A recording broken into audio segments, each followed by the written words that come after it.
Hello hi friends, welcome back to my channel. അപ്പോൾ ഇന്നത്തെ നമ്മുടെ വീഡിയോ ഒരു റെസിപ്പിയുടെ വീഡിയോയും പിന്നെ എൻ്റെ ഇന്നത്തെ കൊച്ചു കൊച്ചു വിശേഷങ്ങളുമാണ് നിങ്ങളുമായിട്ട് ഞാൻ പങ്കുവെക്കുന്നത്. അപ്പോൾ നമുക്ക് വീഡിയോയിലേക്ക് കടക്കാം. ഞാൻ ഇന്ന് ഉണ്ടാക്കുന്ന റെസിപ്പി എന്ന് പറയുന്ന ചട്ടിപ്പത്തിരിയാണ്. അപ്പം കുറേ നാളുകൊണ്ട് വിചാരിക്കുകയാണ് ചട്ടിപ്പത്തിരി ഉണ്ടാക്കണമെന്ന്. അപ്പോൾ ഇതുവരെ നമുക്ക് ഉണ്ടാക്കാൻ സാധിച്ചില്ലായിരുന്നു. അപ്പം ഇന്നൊന്ന് ട്രൈ ചെയ്ത് നോക്കാമെന്ന് വിചാരിച്ചു. അതിനായിട്ട് ഞാനിവിടെ 3 സവാളയാണ് എടുത്തിട്ടുള്ളത്. 3 സവാള തൊലി കളഞ്ഞ് അരിഞ്ഞത് എണ്ണ ചൂടായി വരുമ്പം അതിലേക്ക് ഇട്ട് കൊടുക്കുക. അതിന് ശേഷം നന്നായിട്ട് ഒന്ന് വഴറ്റിയെടുക്കണം. എന്നിട്ട് അതിന് ശേഷം അതിലോട്ട് ആവശ്യത്തിനുള്ള ഉപ്പ് ചേർത്തിട്ട് നന്നായിട്ടൊന്ന് വഴറ്റിയെടുക്കുക.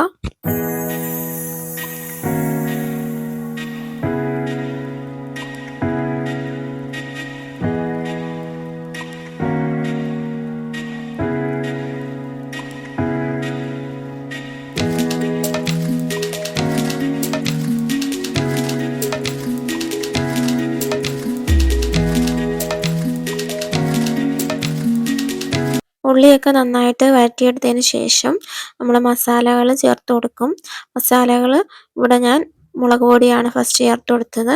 മുളക് പൊടി നമ്മളുടെ എരിവിന് ആവശ്യത്തിനുള്ള മുളക് പൊടിയാണ് ചേർത്ത് കൊടുക്കുന്നത്. പിന്നെ ശേഷം മഞ്ഞൾപ്പൊടിയാണ്, ഒരു 1/2 ടീസ്പൂൺ മഞ്ഞൾപ്പൊടിയാണ് ചേർത്ത് കൊടുത്തിട്ടുള്ളത്. പിന്നെ അതിന് ശേഷം നമ്മൾ ചേർത്ത് കൊടുക്കുന്നത് കുരുമുളക് പൊടിയാണ്. അതും എനിക്ക് ആവശ്യമായിട്ടുള്ള കുരുമുളക് പൊടിയാണ് ചേർത്ത് കൊടുക്കേണ്ടത്. അപ്പം മുളക് പൊടിയും കുരുമുളക് പൊടിയും ഇടുന്ന സമയത്ത് നമുക്ക് എരിവിന് ആവശ്യത്തിനുള്ള ചേർത്ത് കൊടുക്കാം. അതിന് ശേഷം ഞാനിവിടെ ചിക്കൻ മസാലയാണ് ചേർത്ത് കൊടുക്കുന്നത്. അപ്പം ഇതെല്ലാം ചേർത്തതിന് ശേഷം നന്നായിട്ടൊന്ന് വഴറ്റിയെടുക്കുക. തീ ലോ ഫ്ലെയിമിലിട്ട് മസാലകളുടെ പച്ചമണം മാറുന്നത് വരെ തീ ലോ ഫ്ലെയിമിലിട്ട് നന്നായിട്ടൊന്ന് വഴറ്റിയെടുക്കുക.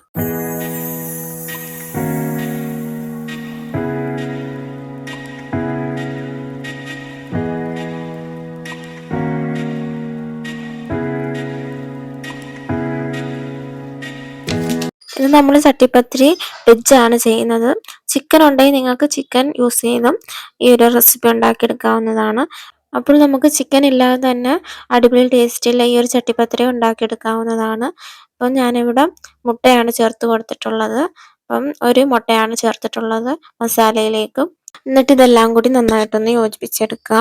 ഞാനിവിടെ ഈ മസാല ഉണ്ടാക്കുന്നതിന് വേണ്ടി, ചട്ടിപ്പത്തിരിക്കുള്ള മസാല ഉണ്ടാക്കുന്നതിന് വേണ്ടി കുറച്ച് ഇൻഗ്രീഡിയൻസ് മാത്രമേ ചേർത്തിട്ടുള്ളൂ. അപ്പം ഇത്ര ഇൻഗ്രീഡിയൻസ് വെച്ച് നമുക്ക് പെട്ടെന്ന് ചട്ടിപ്പത്തിരിക്കുള്ള മസാല ഉണ്ടാക്കിയെടുക്കാവുന്നതാണ്. അപ്പം ചിക്കൻ ഉണ്ടെങ്കിൽ ചിക്കൻ യൂസ് ചെയ്തും നമുക്ക് പെട്ടെന്ന് തന്നെ ചട്ടിപ്പത്തിരി ഉണ്ടാക്കിയെടുക്കാവുന്നതാണ്. അപ്പം ഞാനിവിടെ ചിക്കന് പകരം മുട്ടയാണ് യൂസ് ചെയ്തിട്ടുള്ളത്. അപ്പം നമുക്കിതിൻ്റെ മസാല തയ്യാറാക്കിയെടുക്കാൻ വേണ്ടി അധികം ഇൻഗ്രീഡിയൻസ് ഒന്നും വേണ്ടി വരില്ല. ഇത്രയും ഇൻഗ്രീഡിയൻസ് ഉണ്ടെങ്കിൽ തന്നെ നമുക്ക് ചട്ടിപ്പത്തിരിക്കുള്ള മസാല പെട്ടെന്ന് തയ്യാറാക്കിയെടുക്കാവുന്നതാണ്. അപ്പം ഞാനിവിടെ ഇത്രയും ഇൻഗ്രീഡിയൻസ് കൊണ്ടാണ് ചട്ടിപ്പത്തിരിക്കുള്ള മസാലകൾ തയ്യാറാക്കിയെടുത്തിട്ടുള്ളത്. അപ്പം നമ്മളുടെ മസാല ഇവിടെ റെഡി ആയിട്ടുണ്ട്. അപ്പോൾ നമ്മളുടെ മസാല റെഡി ആയിട്ടുണ്ട്. ഇനി നെക്സ്റ്റ് സ്റ്റെപ്പ് എന്ന് പറയുന്നത്, ഫില്ലിംഗ് ഉണ്ടാക്കിക്കഴിഞ്ഞാൽ നെക്സ്റ്റ് സ്റ്റെപ്പ് എന്ന് പറയുന്നത് ബാറ്റർ ഉണ്ടാക്കണം. അപ്പോൾ നമ്മളുടെ ഫില്ലിംഗ് എല്ലാം റെഡി ആയി കഴിയുമ്പോൾ നമ്മൾ ബാറ്റർ ഉണ്ടാക്കണം. അതിനായിട്ട് നമ്മൾ ഇവിടെ ജാറിനകത്ത് 1 കപ്പ്, അതായത് 1 ഗ്ലാസ്, ഇവിടെ ഞാൻ 1 ഗ്ലാസ്സാണ് എടുത്തിട്ടുള്ളത്. 1 ഗ്ലാസ് ഗോതമ്പ് പൊടിയും പിന്നെ ആ 1 ഗ്ലാസ്സിൽ തന്നെ 1/2 ഗ്ലാസ് വെള്ളമാണ് ചേർത്തിട്ടുള്ളത്.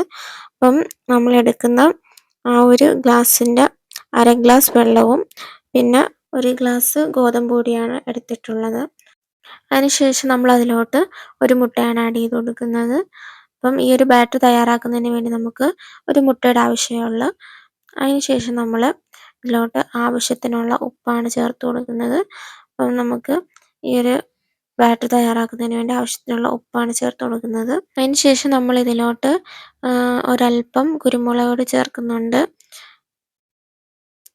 അപ്പം ഇതിൻ്റെ ഒരു തിക്നെസ് എന്ന് പറയുന്നത് ഈ ഒരു ലൂസ് കൺസിസ്റ്റൻസിയിലായിരിക്കണം ഇതിൻ്റെ ഒരു തിക്നെസ് എന്ന് പറയുന്നത്. അപ്പം ഇങ്ങനൊരു ബാറ്റർ ആയിരിക്കണം നമ്മൾ തയ്യാറാക്കിയെടുക്കേണ്ടത്. നല്ല ലൂസായിട്ടുള്ളൊരു കൺസിസ്റ്റൻസിയിലാണ് ഇതിൽ വരുന്നത്. ഒരുപാട് അങ്ങ് ലൂസും ആവരുത്, എന്നാൽ ഒരുപാട് അങ്ങ് തിക്കും ആവരുത്. അപ്പം ആ ഒരു മീഡിയം കൺസിസ്റ്റൻസിയിലാണ് നമ്മൾ ഈ ഒരു മാവ് ഉണ്ടാക്കിയെടുക്കേണ്ടത്. അതിന് ശേഷം നമ്മൾ ദോശ ചുടുന്ന മാതിരി ഓരോന്ന് ചുട്ടെടുക്കുക. ഇവിടെ എനിക്ക് 4 ദോശയാണ് കിട്ടിയിട്ടുള്ളത്. അപ്പം ഞാൻ ഈ ഒരു ക്വാണ്ടിറ്റിയിൽ മാവെടുത്തപ്പോൾ എനിക്ക് 4 ദോശയാണ് കിട്ടിയിട്ടുള്ളത്. അപ്പം നിങ്ങൾ എടുക്കുന്ന ക്വാണ്ടിറ്റി അനുസരിച്ചിരിക്കും നിങ്ങൾക്ക് കിട്ടുന്ന ഓരോ ദോശയും. അപ്പോൾ നമ്മുടെ ചട്ടിപ്പത്തിരിയുടെ തിക്നെസ്സ് നമ്മൾ ഈ ചുട്ടെടുക്കുന്ന ദോശയുടെ എണ്ണത്തെ ഡിപ്പെൻഡ് ചെയ്തിരിക്കും. അപ്പം നമ്മൾ തോനെ ദോശ ഉണ്ടാക്കുവാണെങ്കിൽ അതിനനുസരിച്ച് നമ്മളെ ചട്ടിപ്പത്തിരിയും അത്രയും തിക്നെസ്സിലായിരിക്കും കിട്ടുന്നത് നമുക്ക്. അപ്പം അതിൽ കുറവാണെങ്കിൽ അതിനനുസരിച്ചിട്ടുള്ള തിക്നെസ്സിലായിരിക്കും കിട്ടുന്നത്. നമ്മൾ മാക്സിമം ഈ ഒരു ദോശ ഉണ്ടാക്കിയെടുക്കാൻ നോക്കുക. അപ്പം നമുക്ക് നല്ല തിക്നെസ്സിൽ കിട്ടും. അപ്പം ഞാനിവിടെ എനിക്ക് 4 ദോശയാണ് ഇത് കിട്ടിയിട്ടുള്ളത് ഈ ഒരു ബാറ്റർ വഴി. അപ്പം അതിനനുസരിച്ചുള്ള തിക്നെസ്സേ എനിക്ക് കിട്ടിയിട്ടുള്ളൂ. അപ്പം നിങ്ങൾക്ക് തോനെ ചുട്ടെടുക്കാമെങ്കിൽ തോനെ ചുട്ടെടുക്കാവുന്നതാണ്. എന്നിട്ട് ഇതിൻ്റെ 2 വശവും നന്നായിട്ട് മുരിച്ചെടുക്കേണ്ട ആവശ്യമില്ല. ഒരു ഹാഫ് മാത്രം വെന്താൽ മതി. നമുക്ക് ഇത് പിന്നെ വീണ്ടും നമ്മൾ വേവിക്കുന്നുണ്ടല്ലോ, അപ്പം പകുതി മാത്രം വേവിച്ചെടുത്താൽ മതിയാകും. ഞാനിവിടെ ദോശയുടെ ഒരു സൈഡിൽ നെയ്യ് ഒന്ന് ചെറുതായിട്ട് തൂക്കി കൊടുക്കുന്നുണ്ട്. അപ്പം നിങ്ങൾക്ക് ഇത് ഓപ്ഷനിലാണ്. ഈ ക്രിസ്പിനെസ്സൊക്കെ ആവശ്യമുള്ളവർക്ക് നെയ്യ് തൂക്കി കൊടുക്കുകയാണെങ്കിൽ നമുക്ക് നന്നായിട്ട് ക്രിസ്പിനെസ് കിട്ടും. പിന്നെ നമ്മൾ വേവിച്ചെടുക്കുന്ന സമയത്തും നന്നായിട്ടത് മൊരിഞ്ഞ് കിട്ടും. അപ്പം നിങ്ങൾക്ക് ആവശ്യമുണ്ടെങ്കിൽ മാത്രം അത് ചെയ്താൽ മതി, ഓപ്ഷനിലാണ്. അപ്പോൾ നമ്മളുടെ ദോശകളെല്ലാം നമ്മളിവിടെ ചുട്ടെടുത്തിട്ടുണ്ട്. ഇനി നമ്മളൊരു പാത്രം എടുക്കുക. ആ പാത്രത്തിലേക്ക് കുറച്ച് നെയ്യൊന്ന് തൂക്കി കൊടുക്കുക. അപ്പം സൈഡിലും എല്ലായിടത്തും നന്നായിട്ടൊന്ന് തൂക്കി കൊടുക്കുക. ഇത് ചെയ്യുന്നതെന്ന് വെച്ചാൽ നമുക്ക് ഒട്ടിപ്പിടിക്കാൻ പാടില്ല, പെട്ടെന്ന് തന്നെ നമുക്ക് ഇളകി കിട്ടണം. അപ്പം നമ്മൾ ചട്ടിപ്പത്തിരി ഉണ്ടാകുന്ന സമയത്ത് അതിനകത്ത് ഒട്ടാതെ പെട്ടെന്ന് ഇളകി കിട്ടാൻ വേണ്ടിയാണ് നെയ്യ് തൂക്കി കൊടുക്കുന്നത്. പിന്നെ നല്ല ക്രിസ്പിനെസ് ആയിട്ട് ചട്ടിപ്പത്തിരി കിട്ടാനും വേണ്ടിയാണ് ഇങ്ങനെ നമ്മൾ ചെയ്ത് കൊടുക്കുന്നത്. അപ്പം ഞാൻ ഫസ്റ്റ് ഈ ഒരു പാത്രമാണ് എടുത്തിരുന്നത്, പക്ഷേ ഇതിൻ്റെ ആവശ്യം നമുക്കില്ലായിരുന്നു. ജസ്റ്റ് നമ്മൾ ഡയറക്റ്റ് തീ വെച്ചാണ് നമ്മളിത് വേവിച്ചെടുക്കുന്നത്. അപ്പം ഈ ഒരു പാത്രത്തിൻ്റെ ആവശ്യം എനിക്ക് വേണ്ടി വന്നില്ല.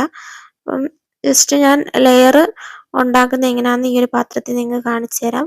ഫസ്റ്റ് നമ്മൾ ചെയ്യുന്നത്, നമ്മൾ ഉണ്ടാക്കി വെച്ചിരുന്ന ആ ഒരു ദോശ ആദ്യത്തെ ലെയർ ഒരു ദോശ എടുത്ത് വെക്കുകയാണ്. അതിന് ശേഷം നമ്മൾ അതിലോട്ട് നമ്മൾ നേരത്തെ ഉണ്ടാക്കി വെച്ചിരുന്ന ആ ഒരു മസാല ഇതിലോട്ട് ചേർത്ത് കൊടുക്കുകയാണ് ചെയ്യുന്നത്. അപ്പം ഫസ്റ്റ് ലെയർ വെച്ചതിന് ശേഷം അതിലോട്ട് നമ്മൾ മസാല ആഡ് ചെയ്ത് കൊടുക്കുന്നു. അപ്പം നമ്മൾ ഫസ്റ്റ് ലെയർ ഇങ്ങനെയാണ് ഉണ്ടാക്കുന്നത്. ആദ്യം ഒരു ദോശ എടുത്ത് വെക്കുക, അതിനകത്ത് നമ്മൾ മസാലകൾ ആഡ് ചെയ്ത് കൊടുക്കുക. അതിന് ശേഷം രണ്ടാമത്തെ ലെയർ ഉണ്ടാക്കുന്നതിന് വേണ്ടി അടുത്ത ദോശ എടുത്ത് വെക്കും, അതിൻ്റെ പുറത്ത് നമ്മൾ മസാല ആഡ് ചെയ്ത് സെയിം ഇതുപോലെ ചെയ്യുക. ഇതുപോലെ റിപ്പീറ്റ് ചെയ്യുക. എന്നിട്ട് നമുക്ക് ആ 4 ദോശയും ഇതുപോലെ ഇങ്ങനെ ലെയറായിട്ട് വെക്കണം. ഇപ്പം നമ്മളുടെ 4 ദോശയും നമ്മളിങ്ങനെ ലെയറായിട്ട് വെക്കുകയാണ് ചെയ്യുന്നത്. ഓരോ ലെയറും നമ്മളിങ്ങനെയാണ് സെറ്റാക്കി എടുക്കുന്നത്. ഫസ്റ്റ് ഒരു ദോശ വെച്ചതിന് ശേഷം അതിനകത്ത് നമ്മൾ മസാല ആഡ് ചെയ്യും. അതിന് ശേഷം നമ്മൾ അടുത്ത ലെയർ സെറ്റാക്കി എടുക്കും. അങ്ങനെ ഇങ്ങനെ ഓരോ ലെയർ സെറ്റാക്കി എടുത്തതിന് ശേഷം അതിലേക്ക് നമ്മൾ ഒരു മുട്ട പൊട്ടിച്ചൊഴിച്ചത് ചേർത്ത് കൊടുക്കണം ഇതിലോട്ട്. അപ്പം ഇതിലോട്ട് നമ്മൾ ഒരു മുട്ട ആഡ് ചെയ്ത് കൊടുക്കുന്നുണ്ട്. 1 2 മുട്ടയൊക്കെ നമുക്ക് ആഡ് ചെയ്ത് കൊടുക്കാം. അത് എല്ലായിടത്തും എത്തുന്ന രീതിയിൽ എന്നിട്ട് നന്നായിട്ടൊന്ന് സ്പ്രെഡ് ചെയ്ത് കൊടുക്കാം. അപ്പോൾ നമുക്ക് ഈ ഒരു മുട്ട പൊട്ടിച്ചൊഴിച്ച് കൊടുക്കുമ്പോൾ നമുക്ക് ഒരു പ്രത്യേക ടേസ്റ്റ് കിട്ടും. അതിന് വേണ്ടിയാണ് നമ്മൾ ഈ മുട്ട ഇങ്ങനെ സ്പ്രെഡ് ചെയ്ത് കൊടുക്കുന്നത്. അതിന് ശേഷം ഇത് നന്നായിട്ടൊന്ന് സൈഡിലൊക്കെ എത്തുന്ന രീതിയിൽ ഒന്ന് ജസ്റ്റ് ഒന്ന് ആ ഒരു പാൻ നന്നായിട്ടൊന്ന് കറക്കിയെടുക്കാം, സൈഡിലൊക്കെ എത്തുന്ന രീതിയിൽ. അതിന് ശേഷം ഞാനിതിനെ ഒരു പാനിലേക്ക് മാറ്റി. ഇത് ഈ ഒരു പാത്രത്തിൻ്റെ ആവശ്യമില്ല, കാരണം നമ്മളിതിനെ ആവിയിൽ വേവിച്ചെടുക്കുകയല്ല ചെയ്യുന്നത്. അപ്പം ഈ ഒരു പാത്രത്തിൻ്റെ ആവശ്യമില്ല. ഞാൻ ഒരു പാനിലേക്ക് ഇതങ്ങ് മാറ്റി ഒരു 20 മിനിറ്റ് ഇത് കുക്ക് ചെയ്യാൻ വെച്ചു. അപ്പോൾ 2 സൈഡ് നമുക്ക് നന്നായിട്ട് കുക്കായി കിട്ടണം. അതിനായിട്ടാണ് ഞാനിവിടെ ഒരു പാനിലേക്ക് ഡയറക്റ്റ് തീ കിട്ടുന്ന രീതിയിൽ നമ്മൾ വെച്ചത്. ഒരു 20 മിനിറ്റിനുള്ളിൽ ഇത് റെഡിയായി കിട്ടുന്നതാണ്. അപ്പോൾ നമ്മളുടെ അടിപൊളി ചട്ടിപ്പത്തിരി ഇവിടെ റെഡി ആയിട്ടുണ്ട്. അപ്പോൾ എല്ലാവരും ഇതൊന്ന് ട്രൈ ചെയ്ത് നോക്കണം. നമുക്ക് കുറച്ച് ഇൻഗ്രീഡിയൻസ് വെച്ച് തന്നെ നമുക്ക് പെട്ടെന്ന് ചട്ടിപ്പത്തിരി ഉണ്ടാക്കാമെന്ന് നിങ്ങൾക്ക് മനസ്സിലായല്ലോ. ഫസ്റ്റായിട്ട് എല്ലാവരും ഒന്ന് ട്രൈ ചെയ്ത് നോക്കണം ഈ ഒരു ചട്ടിപ്പത്തിരി. ഇന്നെൻ്റെ ബർത്ത്ഡേ ആയിരുന്നു, അപ്പം അതിൻ്റെ സ്പെഷ്യലായിട്ട് കൂടിയാണ് ഞാനിന്ന് ചട്ടിപ്പത്തിരി ഉണ്ടാക്കിയത്. പിന്നെ ക്ലിനിക്കിൽ ഞാൻ റവ കേസരി ഉണ്ടാക്കിക്കൊണ്ട് കൊടുത്തായിരുന്നു എല്ലാവർക്കും. അപ്പം എല്ലാവരും കൂടി ചേർന്ന് എൻ്റെ ബർത്ത്ഡേ ഇന്ന് സെലിബ്രേറ്റ് ചെയ്തു. അപ്പം എനിക്ക് വളരെ സന്തോഷമായി, എല്ലാവർക്കും സന്തോഷമായി. എല്ലാവരും നല്ല രീതിയിൽ എൻ്റെ ബർത്ത്ഡേ സെലിബ്രേറ്റ് ചെയ്തു. കേക്കൊക്കെ മേടിച്ച് തന്നിരുന്നു. കേക്ക് എൻ്റെ കൂടെ വർക്ക് ചെയ്യുന്ന ചേച്ചിയാണ് കേക്ക് മേടിച്ച് തന്നത്. ഞാൻ ആകെ സർപ്രൈസ്ഡ് ആയിട്ട് നിൽക്കുവാണ്. എനിക്കെന്തോ പറയണമെന്ന് അറിഞ്ഞുകൂടായിരുന്നു. എനിക്ക് ഭയങ്കര സന്തോഷമായി. എല്ലാവരും നല്ല രീതിയിൽ എൻ്റെ ബർത്ത്ഡേ ആ ദിവസം സെലിബ്രേറ്റ് ചെയ്തു. എനിക്ക് മറക്കാനാവാത്തൊരു ദിവസമായിരുന്നു അന്ന്. ഭയങ്കര സന്തോഷത്തിലായിരുന്നു.